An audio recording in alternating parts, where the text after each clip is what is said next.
Que la Mauricie se lève. Voici le Doc Mayou. Docteur Mayou, bon matin. Catherine, le programme est chargé ce matin. Ouais, absolument. Alors, on va y aller en rafale. Cette expression. En rafale, tu dis. Mon Dieu, vous êtes dans les jeux de mots ce matin. Bon matin à vous deux, Bon Raphaël matin. et Serge aussi. Oui, bon matin, Docteur Mayou. Ben oui, mais ma toune, là, Catherine, j'attends impatiemment. Ben, allez, OK, mais c'est parce que des fois, vous me surprenez. Là, j'aurais pu vous demander, Docteur Mayou, c'est quoi la chanson que vous aimez détester? Catherine, je ne sais pas. J'écoute pas de musique. Vous auriez pu me répondre ça, là. Et Catherine, Oui. j'ai une réponse. J'adore. Allez-y. Serge. C'est bien pour dire, on peut être un enfant, puis être capable de faire face à la vie, puis en ce moment, ben, Bon. j'ai comme des boules dans la gorge, puis si c'était pas que ce maudit orgueil, ben, je crois bien que je broyerais. Ah, c'est une grande chose pareille. Un petit enfant vient au monde, puis toute la terre le sait. Hey, ça nous met de bonne humeur, ça. Même nous autres, ici, dans le bois, Là, Ouais, oui, attends un peu. Même, bon, c'est que faut bien comprendre, merci Serge, faut bien comprendre l'histoire de Tex Lacor. Oui. C'est Tex qui chante ça, hein? oh oui, absolument. Je suis un parfait analphabète, mais je sais que cette chanson-là, et je pense que Robert a pas compris l'histoire de Tex.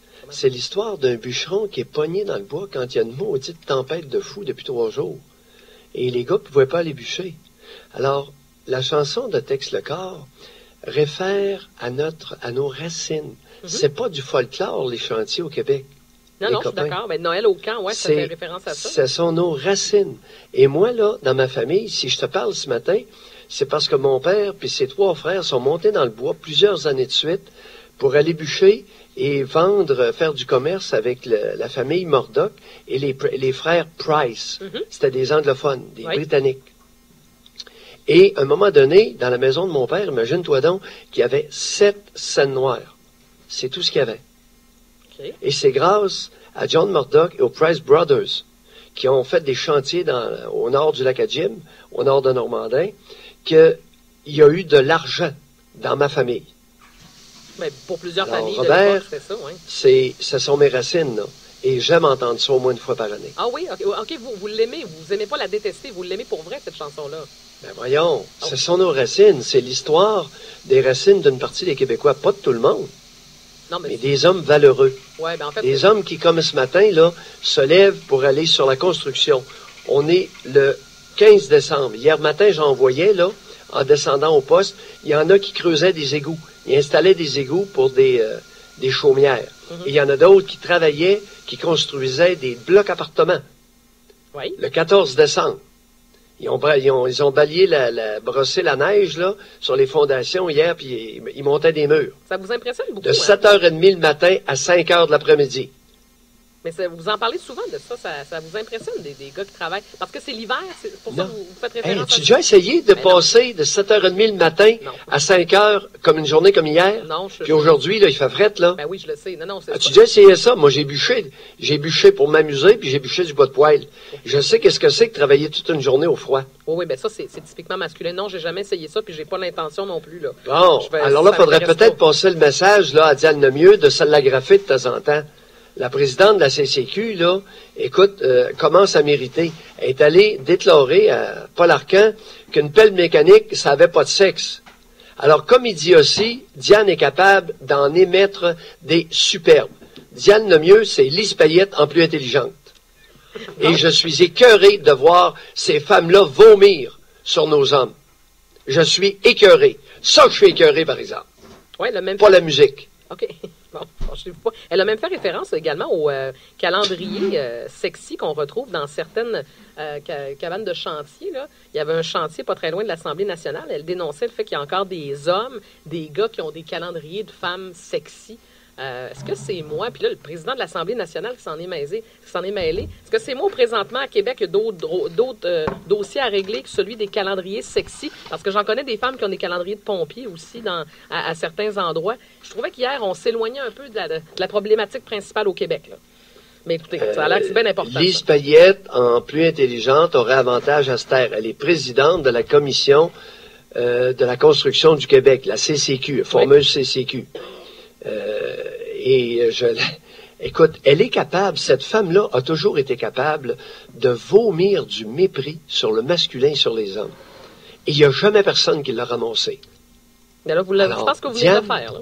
Diane, elle leur avantage à se l'accrocher parce que moi, là, non. La vomissure sur les hommes, sur le masculin et sur les hommes, c'est assez, Diane. Oui, mais sauf que on en a plein le derrière. Oui, mais la vomissure, Dr Mailloux, il y en a aussi des hommes qui vomissent sur les femmes. Là. Ça existe, oui, là. Les deux existent. Oui, c'est ça, exactement. Ça, on le sait, on le dénonce, on le sait, ça fait longtemps. Oui. OK? Nous, les femmes, ça n'existe pas, mais nous, les hommes, ça n'existe pas plus, là. Non, je suis d'accord avec vous. C'est toute qu'une mosaïque, les hommes. Et on la connaît, cette mosaïque-là. Mais les hypocrites, les Lise paillettes intelligentes, là, on en a assez au Québec. Bon, OK. Est-ce qu'on peut parler des enfants, Dr Mailloux? Parce oui, qu'il y a plusieurs... avec plaisir. Je reviens sur l'étude. Oui, il faut que j'annonce mes couleurs. Là. Je me dois de me dénoncer. J'ai été déclaré dangereux par mon ordre professionnel pour les enfants et les adolescents jusqu'à leur anniversaire de 18 ans. Mais je peux commenter quand même. Oui, bien c'est vrai, par exemple. Mais vous avez toujours pas le droit, Dr Mailloux, de traiter je peux pas les évaluer ni les traiter. Je suis selon mon ordre professionnel, je suis dangereux. Oui, OK, mais c'est toujours... Pour les diagnostics et les traitements, particulièrement des enfants et des adolescents psychotiques. Bon, OK. Oui, je suis dangereux. Oui, bien, OK, ça c'est une opinion... J'ai été déclaré dangereux et on me défend strictement d'évaluer et de traiter enfants et adolescents. Mais à 18 ans et un jour, je suis sécuritaire. Ah. Et aussi pour les vieillards. Vous êtes dangereux pour les vieillards?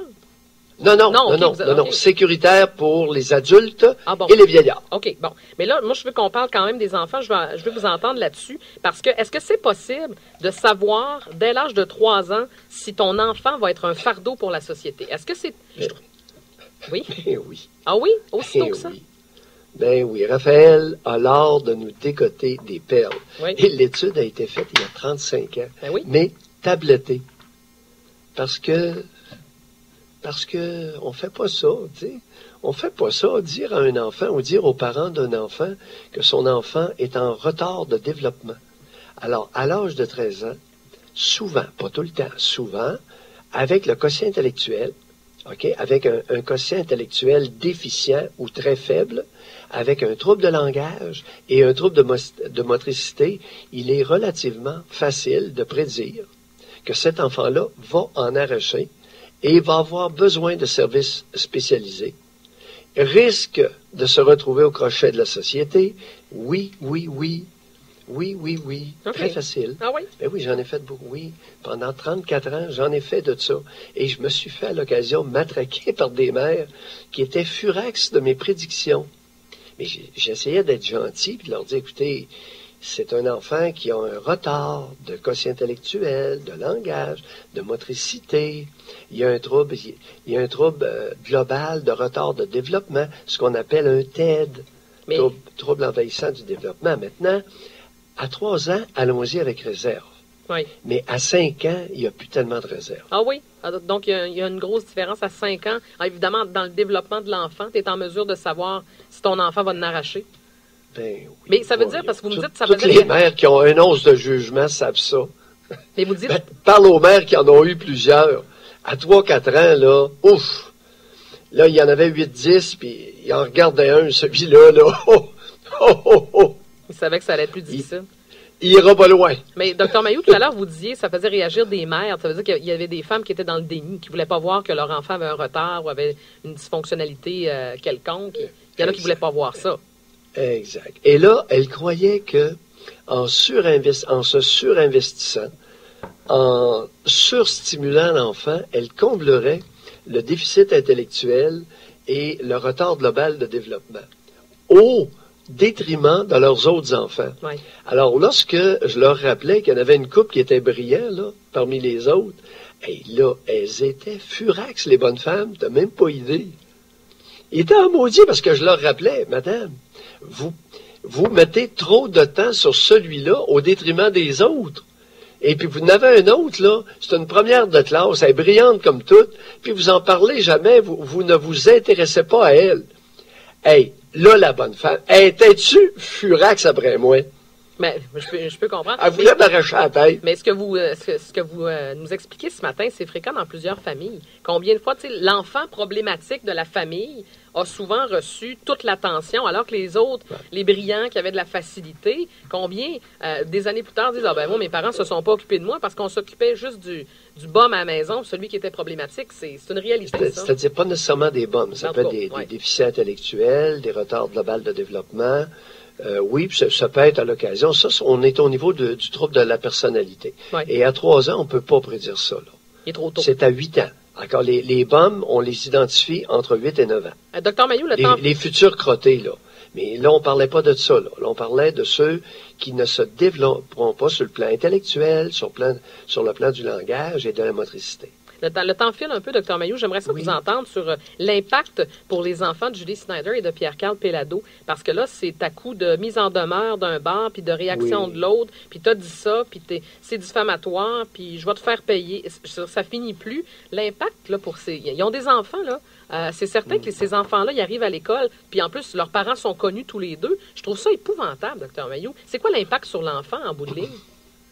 Bon, non, l'impact est commencé depuis longtemps. Alors, ce n'est pas une guerre nouvelle. Ce n'est pas une guerre qui vient d'éclater.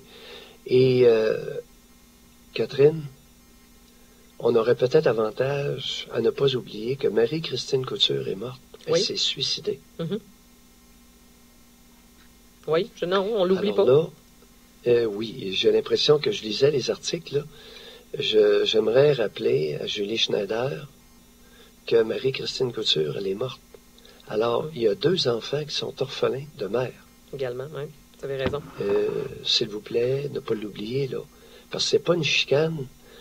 C'est pas vrai que sous mes yeux, on va polariser le débat entre Schneider et Péladeau. C'est pas vrai. Le débat est pas là. C'est pourquoi Marie-Christine Couture est-elle morte? Oui, vous avez raison. Est-ce que son conjoint a quelque chose à voir avec son suicide? Alors, il y a une enquête, il y a un procès qui va se faire, et j'ose espérer qu'il y a une enquête criminelle. Parce que... On verra. Catherine, j'espère que dans notre société, si on pousse quelqu'un au suicide, c'est un geste criminel. Mm-hmm. Là-dessus, je vous suis. Je suis d'accord.